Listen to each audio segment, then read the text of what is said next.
Salut à tous et bienvenue Dans cette séquence, on va vous inviter à entrer dans le monde du numérique. Enter. Pigé. Et donc chaque mois, je vais vous montrer, on va, c'est vrai qu'on est deux, vous montrer ce que les évolutions numériques peuvent apporter dans votre quotidien. Et on va commencer par le monde de l'entreprise avec l'industrie 4.0. L'industrie 4.0, c'est la 4e révolution industrielle.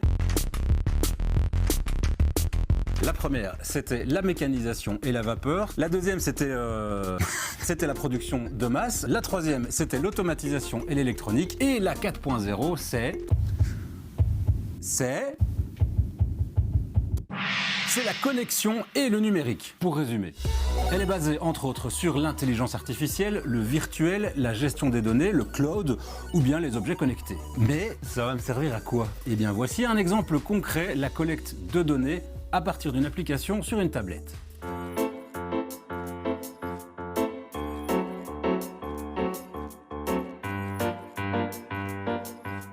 Nous avons un questionnaire de 54 questions qui démarre donc du dessous de la remorque, des portes, de la face avant, de l'intérieur de la remorque, la qualité de la soudure, des soudures, la qualité des boulons, le serrage des boulons. Si on bascule la tablette vers le haut, j'ai mis ma remarque de ce qu'il faut faire. Vous savez, les soudures qu'il faut refaire.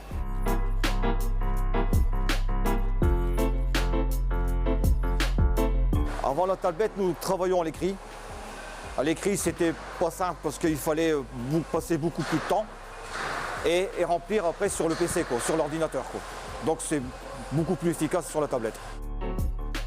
Quand j'ai fini mon rapport, au bout de 2 heures, la remorque elle avance et c'est mon collègue qui se trouve devant moi qui fait toutes les interventions que j'ai notées sur ma tablette. Alors, j'ai quand même une petite question. Je t'en prie, est-ce que ça va me coûter cher? Eh bien, c'est un petit peu comme tout, il y a une part d'investissement, mais ça peut se faire de manière progressive. L'idée, c'est de s'organiser différemment et intelligemment. Non, pas mieux. C'est d'ailleurs pour ça, entre autres, qu'on appelle tout ce processus Smart Manufacturing, et ça permet de faire des économies. Sur les déchets, par exemple? Yes! Regardez.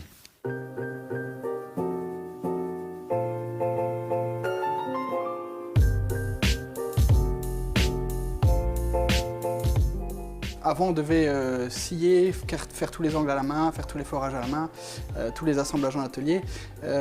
Grâce au numérique, en fait, on a pu faire des dessins, avoir des rendus pour les clients et directement usiner sur la machine sans devoir passer par des plans. Elle va vraiment optimiser les panneaux. Donc, une fois qu'elle a le projet, une fois qu'on rentre le projet dans la machine, en fait, elle calcule elle-même les pertes de panneaux, les temps de passage pour prendre le moins de temps possible. Et donc c'est vraiment elle qui va gérer toute la partie production avant que ça n'arrive sur les bancs à l'atelier et qu'on fasse le montage. Dès la vente et jusqu'à la pause, on optimise chaque poste en fait. La prochaine étape, c'est de ne plus être sur un rendu 3D, mais un rendu photoréaliste. Donc vous allez avoir vraiment votre environnement, les couleurs qui sont chez vous. Vous avez l'impression vraiment d'avoir une photo. Vous n'avez plus une 3D, mais vraiment la photo de chez vous. Et donc ça, commercialement, c'est beaucoup plus parlant en fait. Un des aspects intéressants de l'industrie 4.0, c'est la collaboration au travail entre l'homme et le robot. Salut! Un café?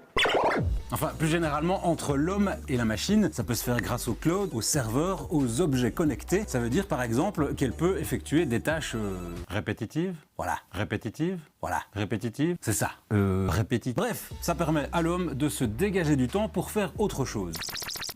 De créatif. Ah. Tout arrive dans un planning lié à chaque action qui doit être entreprise. Après, ce fichier va être envoyé dans un calculateur d'images qui est dédié à la machine qui va imprimer, donc dans ce système, pour finalement terminer dans l'ordinateur de la machine qui, lui, va envoyer à l'impression. Donc tout est lié.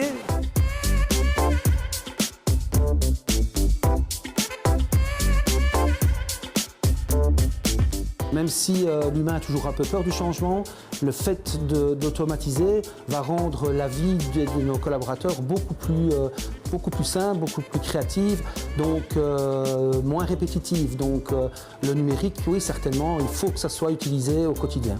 On pourrait croire que c'est l'inverse, que le digital va manger tout, le robot va faire le travail de l'humain. Non, c'est vraiment très très complémentaire et les entreprises de demain vont devoir passer le pas pour être compétitifs mais aussi qualitatifs et que le personnel s'épanouisse en entreprise. Voilà, c'est un petit aperçu de tout ce qu'on peut faire dans l'industrie 4.0. Voilà, mais vous avez encore faim d'infos. Alors avant de se quitter, je vous propose, on vous propose une séquence locale. Petite feinte, ouais, non.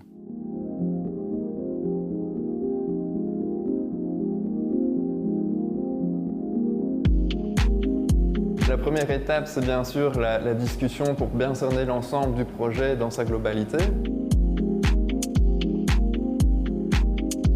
Si vous avez déjà votre dessin, on va le lancer. Et si pas, on a une équipe qui est là pour vous aider à vous-même dessiner votre objet.